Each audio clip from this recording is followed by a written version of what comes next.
नमस्कार. मी वास्तुतज्ञ संजय पाटील. तुम्हा सर्वांना माझा नमस्कार.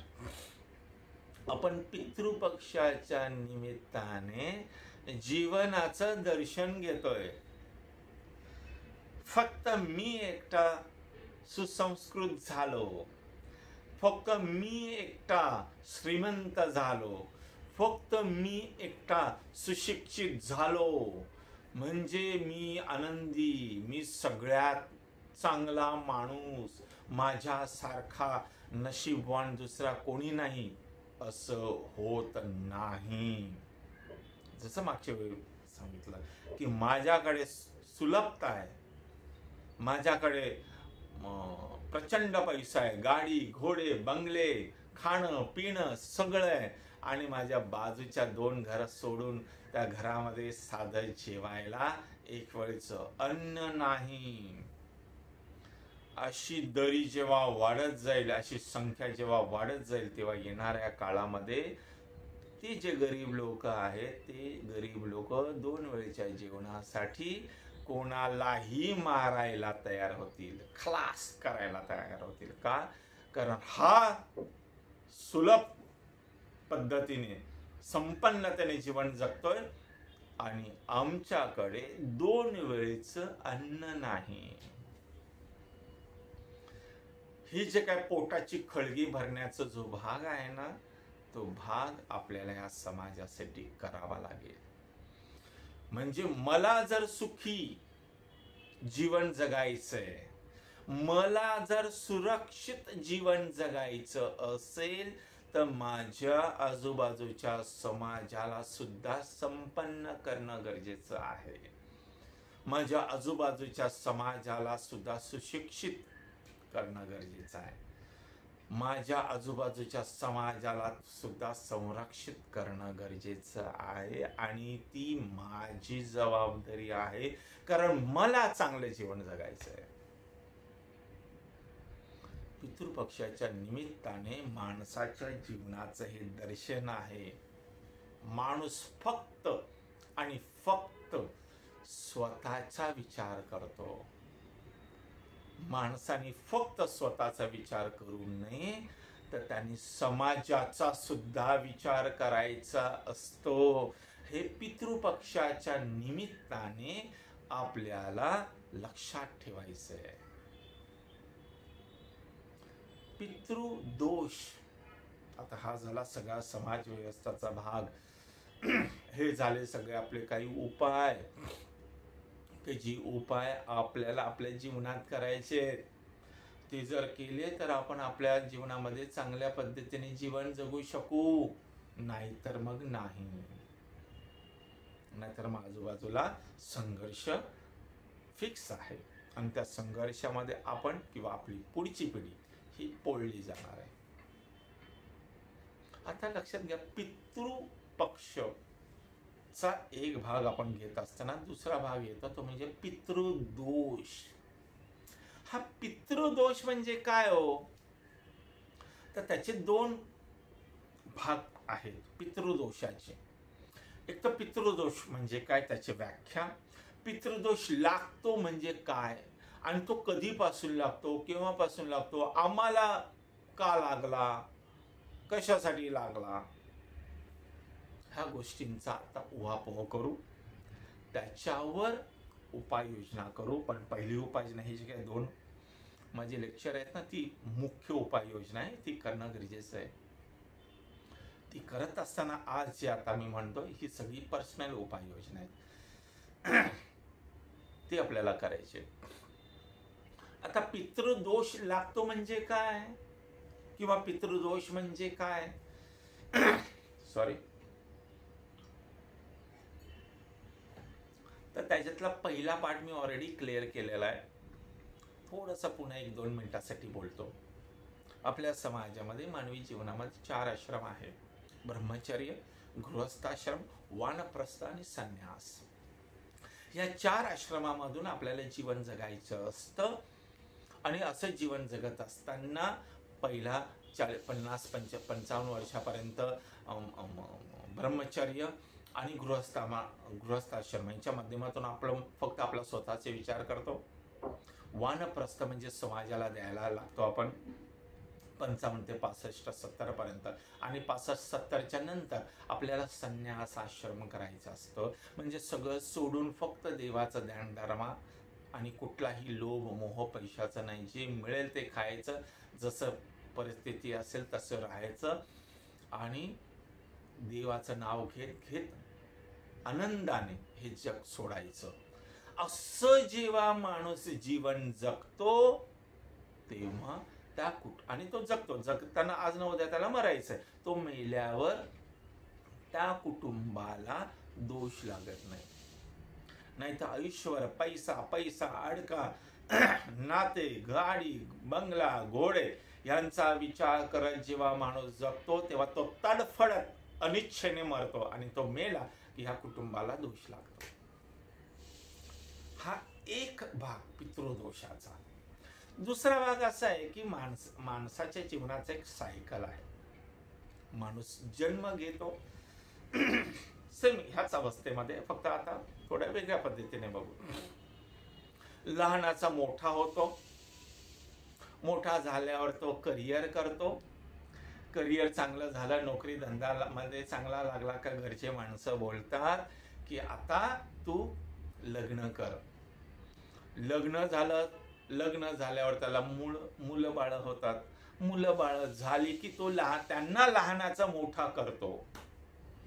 त्यांना लहानाचा मोठा केला की ते एके दिवशी मोठे होतात, ते मार्गाला लागतात. मग ते विचार करतात आता ह्यांचं आपल्याला लग्न करायचं आहे, आणि आता ह्यांचं लग्न झालं, आणि जेव्हा त्या लग्न झालेल्या त्या मुलांना मुलं होतात, म्हणजे ह्या माणसाला नातवंड होतात, तेव्हा ह्या माणसाच्या जीवनाचं सर्कल पूर्ण होतं. तुम्हाला समजलं? उदाहरण समजा आपण धरूया, एक पर्सन मी आहे. मी लहानाचा माझा जन्म झाला, माझ्या आई वडिलांच्या माध्यमातून माझा जन्म झाला. मी लहानाचा मोठा झालो, शिक्षण घेतलं, करिअरचं शिक्षण घेतलं, नोकरी धंदा केला. मी नोकरी धंद्यामध्ये स्थिर स्थावर झालो, जे काय XYZ आहे. मग माझ्या आई वडिलांनी निर्णय घेतला की आता याचं लग्न करावं. मग माझं लग्न होतं. लग्न झाल्यावर मला मुलं बाळ होतात, आणि मुलं बाळ झाल्यावर पुन्हा त्यांचं संगोपन चालू होतं. संगोपन चालू झाल्यावर त्यांना लहानाचं मोठा आपण करतो, मी करणार, आणि मोठा झाल्यावर पुन्हा त्यांचं करिअर झालं की मी त्यांना म्हणणार आता त्यांचं लग्न करायचंय. त्यांचं लग्न करून देणार, आणि त्यांचं लग्न झाल्यावर त्यांना मुलं म्हणजे मला नातवंड झाली की माझ्या जीवनाचं सर्कल पूर्ण. म्हणजे एखाद्या माणसाला त्याच्या जीवनाचं सर्कल पूर्ण करायला त्याच्या नातवंडांची तोंड बघणं गरजेचं आहे, किंवा त्या नातवंडांचा जन्म होणं गरजेचं आहे. मग नातवंडांचा जन्म झाला की जो काय 2, 4, 5, 10, 15, 20 वर्ष जो काय जगेल तो जगेल, तेव्हा त्याचं सर्कल पूर्ण होतं.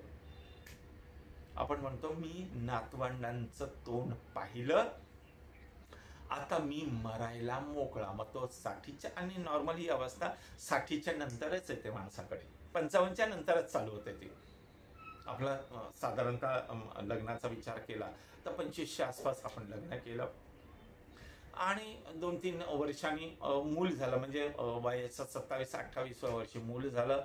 ते मूल मोठं व्हायला 20-25 वर्ष लागली. म्हणजे माझी 50-55च्या आसपास ती मोठी झाली, पण माझ्या वय 50-55 असताना माझ्या मुलांची वय 25च्या आसपास जाणार. म्हणजे मी जेव्हा 50 ओलांडेन, 55 माझं वय ओलांडेल, तेव्हा माझ्या मुलांचं लग्न होऊन त्यांना नातवंड झालेली असेल. म्हणजे हा जो कालावधी प्रत्येक माणसाच्या जीवनामध्ये नातवंड बघण्याचा कालावधी हा 55च्या नंतर येतो. काही लोकांना 60च्या नंतर येतो. म्हणजे 55 नंतर किंवा 60 नंतर नातवंडाची तोंड पाहिली की तो माणूस मरायला मोकळा. याला म्हणतात जीवनाचं एक सायकल. आता ह्या सायकलमध्ये, जीवनामध्ये अशा पद्धतीने सायकल जगत असताना एखादा नशिबाने, एखाद्याच्या कृतीने, एखाद्याच्या कर्माने एखादा माणूस अचानक निघून जातो म्हणजे मरून जातो. मग ते लग्न व्हायच्या अगोदर मरतो, लग्न झाल्यावर मरतो, किंवा त्याची मुलं मरतात, जे काय XYZ होत असेल ते. म्हणजे त्याचं सर्कल पूर्ण न करता जेव्हा एखादा माणूस मरतो तेव्हा त्याला अपमृत्यू म्हटलं गेलेलं आहे. अपमृत्यू म्हणजे 55-60च्या आतमध्ये झालेला कुठलाही मृत्यू हा अपमृत्यू म्हटला गेलेला आहे. खरा मृत्यू कधी 60 नंतर, जेव्हा म्हातारा होऊन वृद्धात्वाला जाऊन जेव्हा माणूस मरतो तेव्हा त्याचा दोष लागत नाही. हा दुसऱ्या पद्धतीचा, कारण त्याची सायकल पूर्ण झालेली नाही, त्यांनी नातवंडांची तोंड बघितलेली नाहीये आणि तो मेला, तर तो अपूर्ण जीवन जगून मेलेला आहे. आणि याला आपण अपमृत्यू म्हणतो. याला काय म्हणतो आपण? अपमृत्यू म्हणतो. या अपमृत्यूचा आपल्या कुटुंबावर दोष निर्माण होतो. आणि म्हणून काही वेळा आम्ही एखाद्या घरात गेलो, त्या घराची रचना बघितली की आम्ही सांगतो हे कुटुंबाला अपमृत्यूचा दोष लागलेला आहे. म्हणजे ह्याच्या कुटुंबामध्ये ह्याच्या अगोदर कोणाचा तरी अपमृत्यू झालेला आहे. त्या अपमृत्यूच्या दोषामुळे प्रत्येक पिढी गणिक एक माणूस अपमृत्यूने जाणार. भाऊ बहीण, आई वडील, नवरा बायको, प्रत्येक पिढीमध्ये एक माणूस, मग ते स्त्री असेल पुरुष असेल, तो वयाचं 1 वर्ष झालेलं असेल, 2 वर्ष झालेले असेल, 10 वर्ष झालेले असेल, 25 वर्ष झालेले असतील, 40 वर्ष झाले, लग्नाच्या अगोदर किंवा लग्न झाल्यानंतर प्रत्येक पिढी गणिक एक माणूस जाणार, कारण त्या कुटुंबाला अपमृत्यूचा दोष लागलेला आहे. आणि ह्यालाच आपण पितृदोष असा म्हणतो. यांना पितरांचा दोष लागलेला आहे, कारण यांच्या घरामध्ये ह्याच्या अगोदरच्या पिढीमध्ये अपमृत्यू झालेला आहे.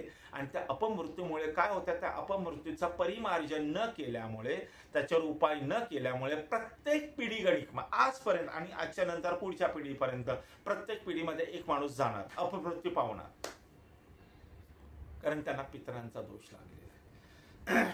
मग अपमृत्यू मिसकॅरेज पासून पण सुरू होता. आणि काही घरांमध्ये जेव्हा मिसकॅरेजेस होतात तेव्हा त्यांना सांगतो, साहेब हा सगळ्यात मोठा दोष आहे, मिसकॅरेज होणं. म्हणजे एखादा माणूस जन्माला आला आणि मेला तर त्याचं रुटीन समजू शकतो. एखादा गर्भाशयातच मेला, मिसकॅरेज झालं म्हणजे त्याला बाहेरच येऊ दिलं नाही. जन्म घेऊन मेला हा एक रुटीन झाला, पण ह्याला जन्मच घेऊन दिला नाही. साहेब, ज्यांच्या घरामध्ये मिसकॅरेजेस होतात तो सगळ्यात टॉप मोस्टचा दोष आहे, कारण त्याला जन्मच घेऊ दिला नाही त्यांच्या दोषाने. मग तो कदाचित जन्म होऊ दिला नाही, नंतर मूल होतं, किंवा पहिलं मूल होतं नंतर दुसरं मूल होताना मिसकॅरेज होतं, काही होऊ शकतं त्याच्यामध्ये. पहिल्या मुलाच्या वेळी मिसकॅरेज होऊन नंतर मूल होतं, किंवा पहिलं मूल चांगलं होतं पण दुसऱ्या मूल होताना मिसकॅरेजेस होतात, किंवा काही ठिकाणी मुलंच होत नाही. ह्याला म्हणतात पितरांचा दोष. पितरांचा दोष म्हणजे माणसाचं हे जीवनाचं सायकल आहे ना, ते कंप्लीट न करणं. आणि त्यांचा कंप्लीशन म्हणजे काय, की मी माझ्या नातवंडांचा चेहरा पाहणं. मी माझ्या नातवंडांचा चेहरा पाहिला की मी मरायला मोकळा. मग कधी देवाने मला घेऊन जावं, कारण मी माझ्या नातवंडांचा चेहरा पाहिलेला आहे. आता नातवंडांच्या बरोबर खेळणं, बागडणं, त्यांना संस्कार देणं. मग 1 वर्ष, 2 वर्ष, 5, 10, 15, 20 वर्ष, किती वर्ष मला देव जगवेल, ही माझ्यासाठीची प्लसची वर्ष आहे. आणि ती मग नातवंडांच्या सोबत जगायची, हा एक दुसरा अर्थ. आणि त्याच्यामध्ये जर एखादा माणूस गेला तर त्याला म्हणतात पितृदोष. आणि हे अगोदरच्या कुठल्या तरी पिढीमध्ये झालेले असल्यामुळे आज आपल्याला त्या पितृदोषाला सामोरे जावं लागतं. हा झाला पितृदोष. आता पितृदोषाचे परिणाम काय? पितृदोषाचा परिणाम नंबर 1, त्यांचं जे कुटुंब आहे हे कुटुंब नेहमी तुम्हाला सेपरेट झालेलं दिसेल. कुटुंबामध्ये प्रचंड वादविवाद असतील, एकत्रीकरण होत नाही आणि प्रत्येक कुटुंबामध्ये प्रत्येक पिढीमध्ये एक अपमृत्यू होत राहणार. याच्या अगोदर पण झाला, पुढे पण होत राहणार. लग्न वेळेवर न होणं, लग्न वेळेवर न होणं. पुढचा भाग आहे मुलं बाळ वेळेवर न होणं. प्रॉपर्टी असेल तर त्या प्रॉपर्टीसाठी प्रचंड भांडण, वाद, कोर्ट मॅटर होणं. घरामध्ये वादविवाद होणं. प्रचंड मोठ्या हॉस्पिटलायझेशनला सामोरे जाणं. 6 महिने, 1 वर्ष, 2 वर्ष, 3 वर्ष झाले ह्याचा आजारच बरा होत नाही, अशा प्रकारच्या आजारांना सामोरे जाणं. आणि सगळ्यात शेवटचा पार्ट आहे तो म्हणजे वैवाहिक सौख्य न मिळणं. आणि त्याच्यानंतर जी आर्थिक सुबत्ता आहे ती आर्थिक सुबत्ता आपण करत असलेल्या मेहनतीच्या मानाने कमी मिळणं. हे या पितृदोषाची लक्षणं आहेत. काही घरांमध्ये लॉंग मेडिकल जसा होतो तसं त्या घरामध्ये दुसरा पण एक उपाय दोष येतो, ते म्हणजे रोगराई आहे पण रिपोर्ट काढायला गेलं तर रिपोर्ट नॉर्मल येतात. डॉक्टर म्हणतात अरे काय नाही तुम्हाला, तर नाही हो असंच होतं. म्हणजे डायग्नॉस न होणं, एखाद्याचा आजार डायग्नॉस न होणं. आता एखाद्याचा आजार डायग्नॉस नाही झाला मग डॉक्टर उपाय कशावर करणार? मग ते देतं पेन किलर. मग जोपर्यंत पेन किलरचा इफेक्ट आहे तोपर्यंत त्यांना बरं वाटतं. पेन किलरचा इफेक्ट कमी झाला की तो परत चालू. म्हणजे तो लॉंग डिस्टन्सचा आजार किंवा लॉंग डिस्टन्सचा आजार नसेल एखाद्याला तर आजार डायग्नॉस न होणं हा पितृदोषाची लक्षणं आहेत. आता ह्या पितृदोषाची ही लक्षणं आहेत तर त्याच्यावर उपाय काय? त्याचा पहिला उपाय 100% करावा लागेल, त्याला पर्याय नाही. आपल्या घरामध्ये पितरांचे फोटो डिस्प्ले करायचे नाही. फक्त त्यांचं वर्ष श्राद्ध आणि पितृपक्षातले 15 दिवस एवढ्याच गोष्टी पितरांच्या संदर्भातल्या पाळायच्या असतात. इतर वेळी ते फोटो पॅक करून ठेवून द्यायचे. पितृपक्ष किंवा पितृदोष जेव्हा एखाद्याला लागतो तेव्हा त्यांचा पहिला दोष परिमार्जन करण्यासाठी आपल्याला काय करावं लागतं? फोटो काढावे लागतात. नंबर 2, त्र्यंबकेश्वर येथे जाऊन 3 दिवसाचा नारायण नागबली हा विधी करायचा असतो. 3 दिवसाचा नारायण नागबली हा विधी पुरुषाच्या माध्यमातून करायचा असतो. म्हणजे पती पत्नी दोघंजण एकत्र बसून तो पूजा विधी करणार. हा जो काय नारायण नागबलीचा जो विधी आहे त्या विधीची पद्धत आहे, प्रोसिजर आहे. ती प्रोसिजर म्हणजे 3 दिवसाचा नारायण नागबली करून आल्यावर, घरी आल्यावर त्याच्या दुसऱ्या दिवशी, अगदीच एखाद्याला जमलं नाही तर त्याच्या 3ऱ्या दिवशी घरामध्ये उदक शांती करायची असते. उदक शांती झाल्यापासून 1.25 महिना आपल्याला तो पाठ, दुःखाचा पाठ आपल्याला पाळायचा असतो. कारण आपण पितरांची शांती करून आलेली असल्यामुळे येणारा 1.25 महिना आपल्याला पाळायचा असतो. 1.25 महिना पाळायचा म्हणजे मांस, मच्छी, सिगारेट, दारू प्यायची नाही.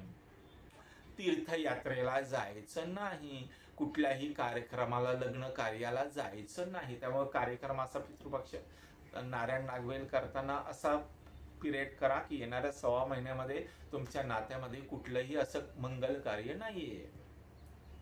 कारण मंगल कार्याला जाता येत नाही, तीर्थयात्रेला जाता येत नाही, म्हणजे नारायण नागबली करून आल्यावर 1.25 महिने आपल्याला दुःखामध्ये काढायचे म्हणजे पाळायचं तो आपल्याला. मांस मच्छी घरात करायची नाही, साधं सिंपल जेवण, आणि तीर्थयात्रेला किंवा कुठल्या समारंभाला किंवा मोठ्या हॉटेलमध्ये जाऊन एन्जॉयमेंट, म्हणजे ज्याला मी म्हणतो सुतक पाळणं. आता हा 1.25 महिना झाल्यानंतर येणाऱ्या 8-15 दिवसात, महिन्याभरामध्ये आपल्याला आपल्या कुलदेवीला जायचं आहे. कारण या सुतकातून, याच्यातून बाहेर पडल्यावर पहिलं आशीर्वाद कोणाचे घ्यायचे? तर कुलदेवीचे घ्यायचे. आणि म्हणून कुलदेवीला जायचं. म्हणजे पहिला 3 दिवसाचा नारायण नागबली करून आलो की त्याच्यानंतर लगेच त्याच्या दुसऱ्या किंवा अगदीच गेला 3ऱ्या दिवशी उदक शांतीच्या नंतर 1.25 महिना सुतक पाळणं. 1.25 महिन्याचं सुतक पाळून झाल्यावर 8-15 दिवसात, महिन्याभरामध्ये कुलदेवीचं दर्शन. एवढं सगळं झाल्यावर त्या दोषासाठीचे परिमार्जनला सुरुवात होते. अनेक वेळा लोक नारायण नागबली करून येतात, पण घरात उदक शांती करत नाही. उदक शांती होणं गरजेचं आहे. उदक शांती झाल्यानंतर 1.25 महिना जो सुतक पाळायचा असतं, काही लोक पाळत नाही. ते करून झालं, कुलदेवीला जायचं असतं, काही लोक जात नाही. आणि नंतर मग नाही होते, आम्ही नारायण नागबली केला पण आम्हाला काही फरक नाही पडला. का नाही फरक पडला? उदक शांती केली का? नाही केली. 1.25 महिना पाळला का? नाही पाळला. कुलदेवीला गेलात का? नाही गेला. मग तुम्हाला फायदा कसा होईल? म्हणजे आपण आपल्या मनाने करायचं, नाव मात्र त्र्यंबकेश्वरच्या विधीला ठेवायचं आणि म्हणायचं हे सगळं बंकच आहे. हे ज्यांना विश्वास आहे त्यांनी करावं, ज्यांना विश्वास आहे त्यांनी करू नये. आम्ही कोणाला जबरदस्ती करत नाही ना. तिथे माझे कोणी नातेवाईक आहेत की ज्यांच्याकडे मी माझे माणसं पाठवतो आणि मी कमिशन घेतो. हा विधी आहे, हा नारायण नागबलीला का. आपण महाराष्ट्रात राहतो म्हणून त्र्यंबकेश्वर. काही लोक काशीला वगैरे जाऊन पण करतात, पण अनेक वेळा असं म्हणतात की गयाला काशीला केलं की परत करायची गरज नाही. असं नाही. दरवर्षी तुमच्या प्रत्येक पिढीला एकदा नारायण नागबली करावा लागतो. काही ठिकाणी खूपच मोठा प्रॉब्लेम असेल तर आम्ही म्हणतो 3-4 वर्ष झाली की अजून एकदा नारायण नागबली करा.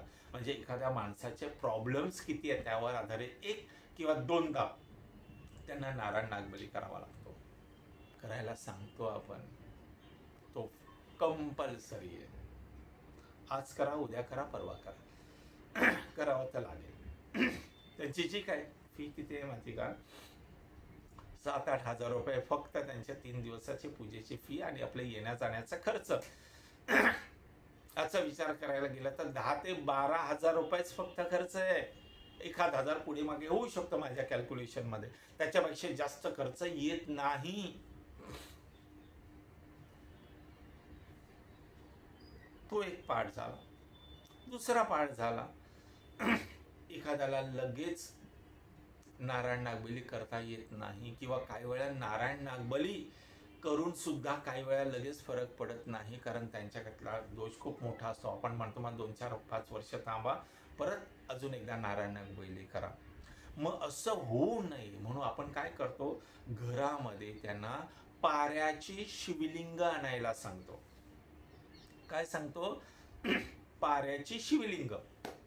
आणि पाऱ्याच्या शिवलिंगावर दररोज 1 ते 1.5 मिनिटाचा पाण्याने जलाभिषेक करायला सांगतो. म्हणजे पळीने घ्यायचं, ओम नमः शिवाय, ओम नमः शिवाय, ओम नमः शिवाय, एवढं पंचपळी पात्र असतं थोडंसं, एवढं भरेल एवढं पाणी घ्यायचं आणि फक्त पाणी, दूध नाही, फक्त पाण्याने ओम नमः शिवाय, ओम नमः शिवाय बोलायचं. आणि मग ते नमस्कार करायचा. परत शिवपिंडी पुन्हा आपल्या मंदिराच्या जागेवर ठेवायची. म्हणजे ही जलाभिषेक करताना मंदिरातली शिवपिंडी बाहेर काढायची, तामणामध्ये घ्यायची आणि त्याच्यावर ओम नमः शिवाय असं बोलत बोलत जलाभिषेक करा. 108 वेळा करा वगैरे, असं काही नाही. 1 ते 1.5-2 मिनिटं जेवढं ते पंचपळी पात्र मात्र जेवढं पाणी आहे तेवढं पाणी संपेपर्यंत ओम नमः शिवाय, ओम नमः शिवाय, ओम नमः शिवाय असं बोलायचं आणि दुसऱ्या बाजूने त्याच्यावर अभिषेक करायचा. ते झालं का शिवपिंडी पुसायची आणि देवघरात ठेवायची, पण ती पाऱ्याची शिवलिंग पाहिजे.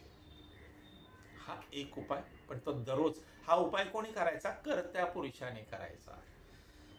जर एखाद्या घरामध्ये आई वडिलांच्या बरोबरीने मुलं पण आता मोठी झालेली आहेत, त्यांना पण मुलं झालेली आहेत, तर आम्ही वडिलांना पण करायला सांगतो आणि त्या मुलांना पण करायला सांगतो. एखाद्या घरामध्ये आई वडील आहेत आणि त्यांची मुलं शाळेमध्ये आहेत किंवा कॉलेजमध्ये आहेत, करती अजून झालेली नाहीत, मग त्या घरातल्या करत्या पुरुषांनी म्हणजे त्या वडिलांनी करायचं आहे. आणि काही घरामध्ये असं असतं की वडील पण असतात आणि त्यांची मुलं पण मोठी झालेली असतात, करती आहेत, मग त्या वडिलांना पण करायला लावतो आणि त्या मुलांना पण करायला लागणार. मुलगा हा विधी पुरुषाने करायचा असतो. अगदीच एखाद्या ठिकाणी पुरुषाचा हा विषय नसेल, म्हणजे काही असेल तर आम्ही सांगतो स्त्रीने करा, पण पहिलं प्राधान्य पुरुष पाहिजे कंपल्सरी.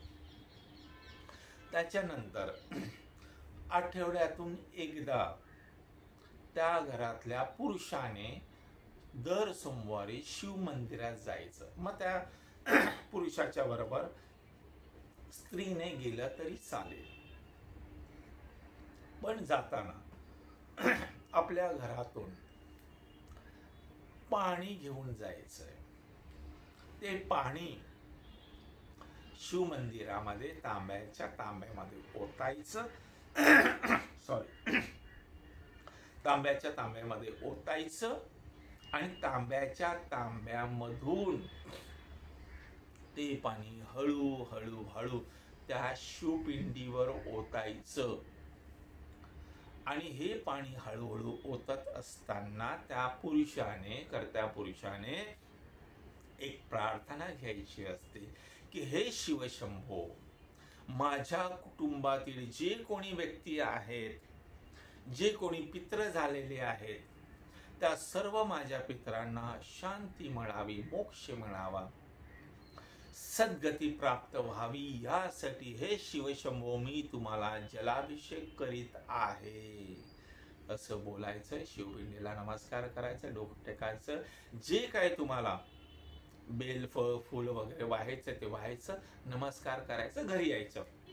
असं प्रत्येक सोमवारी करायचं. एखाद दुसरा सोमवार तुमचा मिस झाला चालेल, पण मॅक्सिमम प्रत्येक सोमवारी जायचं. सॉरी, प्रत्येक सोमवारी जायचं.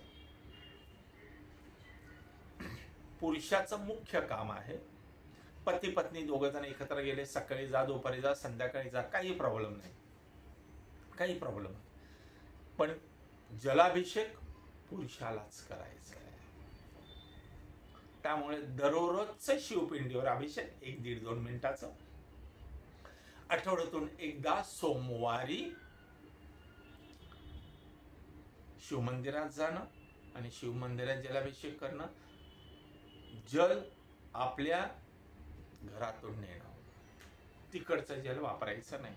भले इथून नेताना बाटलीतून न्या, तिकडे तांब्याचा लोटा असतो, त्या लोट्यामध्ये त्याला टाका आणि शिवपिंडीवर ओता, हळूहळू होता. आणि हळूहळू होताना ही जी 2-3 मिनिटाची प्रार्थना, 2-3 वाक्याची प्रार्थना सांगितलेली आहे, ती प्रार्थना करायची.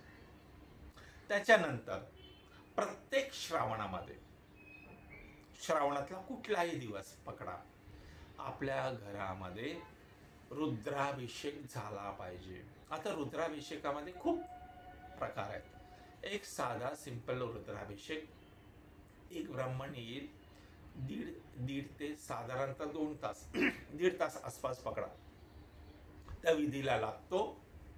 तो विधी करेल, निघून जाईल. नाहीतर 4-4, 5-5 ब्राह्मण, 6-6 ब्राह्मणांनी पण रुद्राभिषेक, रुद्रा स्वाहा, लघुरुद्र असं आपल्याला नॉर्मल रुद्राभिषेक करायचा आहे.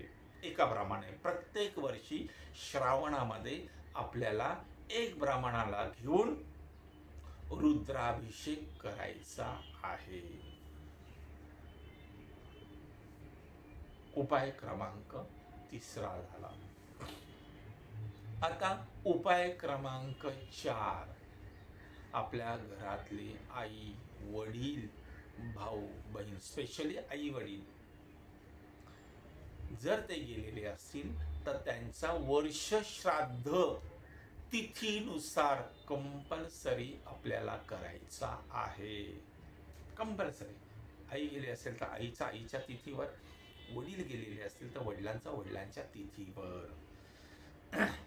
प्रत्येक वर्षी लोक काय करतात, 2 4 5 वर्ष करतात आणि 5 वर्ष झालं म्हणून मोठं वर्ष श्राद्ध करतात आणि 5व्या वर्षानंतर वर्ष श्राद्ध करायचं बंद करतात. असं करू नये. वर्ष श्राद्ध प्रत्येक वेळी प्रत्येक वेळी करणं गरजेचं आहे.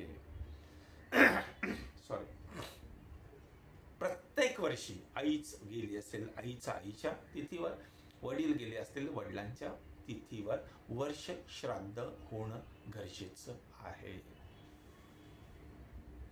तेही ब्राह्मणाला बोलवून. नुसतं जेवण दाखवलं आणि आमचं वर्ष श्राद्ध झालं असं नाही. ब्राह्मणाला बोलवायचं, वर्ष श्राद्धाचे जो काय विधी आहे तो विधी करायचा आणि मग त्या दिवशी जे काय तुम्हाला जेवणावळी दान धर्म करायचं ते तुम्ही करू शकता. त्याच्यानंतर पितृपक्षातले 15 दिवस पाळायचे आहेत. आणि मागच्या मी सांगितलं पाळायचे आहेत म्हणजे काय करायचं त्याचं विवेचन मी दिलेलं आहे. 15 दिवस दान धर्म करायचा, 15 दिवस आपल्या पितरांच्या नावाने पैशाचं दान, कपड्याचं दान, फळांचं दान, अन्नधान्याचं दान, एखाद्या वस्तूचं दान आपल्याला ह्या 15 दिवसामध्ये करायचंय. आणि या 15 दिवसामध्ये आणखीन एक गोष्ट करायची ते म्हणजे तर्पण विधी नावाचा एक विधी आहे. साधारणतः 1 तासाचा विधी असतो. तो तर्पण विधी ह्या 15 दिवसामध्ये आपल्याला करायचा आहे. पण तो विधी असतो कोणाचे आई वडील जिवंत असतील 15 दिवसामध्ये कधीही केला तरी चालतो किंवा सर्वपित्री अमावस्येला केला तरी सुद्धा चालतो. पण एखाद्याचे वडील जर गेलेले असतील तर वडिलांची तिथी जी आहे प्रथमा, द्वितीया, तृतीया, चतुर्थीया, पंचमी, त्या पंचमीला पितृपक्षाच्या पंचमीला, षष्टीला, सप्तमीला ज्या दिवशी त्या वडील गेलेले असतील त्या तिथीला, पितृपक्षाच्या त्या तिथीला तृतीया असेल तर तृतीया, वडील एखाद्या चतुर्थीला गेले असेल तर पितृपक्षाच्या चतुर्थीला त्या घरामध्ये ब्राह्मणाला बोलून तर्पण विधी करायचा आहे. दरवर्षी करायचं आहे. जोपर्यंत तुम्ही हयात आहात तोपर्यंत करायचं आहे. आणि ह्या सगळे उपाय पुढच्या पिढीला आपल्याला सांगायचे आहेत. पितृपक्षाच्या निमित्ताने हे उपाय मी तुम्हाला सांगतो. आता पितृपक्ष ज्यांच्या घरामध्ये पित्रांचा दोष आहे त्यांना आणखीन एक दोष लागतो, तो म्हणजे कुलदेवीचा दोष. ज्यांच्या घरामध्ये पित्रांचा दोष आहे त्या लोकांना कुलदेवीचा दोष लागतो. कुलदेवीचा दोष लागतो म्हणजे त्यांच्याकडनं कुलदेवीचे जे पाळायचं असते पाळलं जात नाही. कुलदेवीला एक तर कुलदेवी माहिती नसते किंवा भलत्या देवीचं दर्शन घेतात. कुलदेवीला जो वर्षातून एकदा मान सन्मान द्यायचं असतं, ओटी साडी द्यायची असते ती दिली जात नाही. किंवा अनेक लोक म्हणतात आम्हाला आम्ही गेलोच नाही, आम्हाला माहितीच नाही, आम्हाला आमच्या आई वडिलांनी नेलंच नाही. म्हणजे लक्षात घ्या, ज्यांना पितरांचा दोष आहे त्यांच्या घरामध्ये ऑटोमॅटिकली कुलदेवीचा दोष असतो. कुलदेवीचा दोष म्हणजे काय? कुलदेवीचं काही नाही करणं. एक तर कुलदेवी माहिती नाही किंवा माहिती आहे पण जाताच येत नाही, जायला होतच नाही, जाण्याचा योगच नाही, इच्छाच नाही, हो करूया म्हणता होत नाही. त्यामुळे ज्यांना पितरांचा दोष आहे त्यांना कुलदेवीचा दोष लागतो. आणि कुलदेवीचा दोष हा अजून भयंकर आहे. संपूर्ण जे आपलं आयुष्य आहे ना त्या आयुष्याला पितरांचा जसा आशीर्वाद महत्वाचा आहे तेवढा आशीर्वाद आपल्याला कुलदेवीचा आहे. अर्थात कुलदेवीचा विषय वेगळा आहे, पण बघा ना, तुम्ही पण बघा, तुमच्या घरामध्ये पितृंचा दोष आहे, तुमच्या घराला कुलदेवीचा दोष असणार म्हणजे कुलदेवीपर्यंत जाण्याचा मार्गच तुम्हाला मिळणार नाही, मार्गदर्शनच मिळणार नाही किंवा माहितीच नसणार तुम्हाला. आणि मग कुलदेवीचा दोष असेल तर काय होतं, हा कुलदेवीच्या विषयावर आपण बोलू. पण आत्ता पितृपक्ष व्हिडिओ तर खूप मोठा झालाय.